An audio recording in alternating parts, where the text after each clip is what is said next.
அதெல்லாம் கெஞ்சுறாங்க சார், 1 மாசம் வாங்கிக்கிறேன், 2 மாசம் வாங்கிக்கிறேன் சார், ப்ளீஸ் சார், என் கை நடுங்க சார், என் கை நடுங்க சார், லஞ்சம் வாங்காம என்னால இருக்க முடியாது sir, please sir, please sir, sir please sir, please sir, நீ வீட்டுக்கு போ சார், வீட்டுக்கு போச்சுட்டோம். ரேஷன் கடை யார் தட்டி கேட்டது? ரேஷன் கடையில போன உடனே சொன்னேன், எடை குறவடி இருந்துச்சுன்னா தூக்கி மூஞ்சில எறிங்க அப்படின்னு.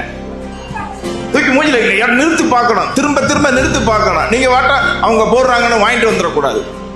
இன்னைக்கு ரேஷன் கடை ஊழலை தடுத்து நிறுத்துறோம். இன்னைக்கு கடைசியா எல்லா ஊழலையும் நிறுத்தின பிறகு நிறுத்த வேண்டிய ஊழல் ரேஷன் கடை ஊழலாக வந்து நிற்கிறது. 1 கிலோ ஜீனிக்கு அன்னைக்கு நான் பாக்குறேன் 3/4 கிலோ ஜீனியை போடுறப்ப ஜனார்த்தன் என்ன செய்ய முடியும்? அதே சொன்னேன், ஓரமா நில்லுப்பா, வேணாம்ப்பா, ஓரமா நில்லுப்பா அப்படின்னு. ஏன்னா எம்எல்ஏ இருக்கிறப்ப எம்எல்ஏ இருக்கிறப்ப ஒரு பக்குவமா இருக்கணும். ஒரு சில பத்திரிகை, சில டிவி எம்எல்ஏ இருக்கிறப்ப அவருக்கு பண்பாடு தெரியாதா?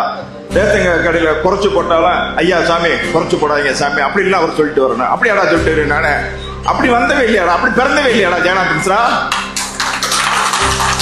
அக்கிரமத்தையும் அதர்மத்தையும் அந்த இடத்துல தட்டி கேட்கக்கூடியவனா தானே நான் பிறந்து வந்திருக்கேன். அப்படிலாம் போக மாட்டேன். அப்படி எம்எல்ஏ சட்டமன்ற உறுப்பினர் ஜெகநாதன் இல்ல.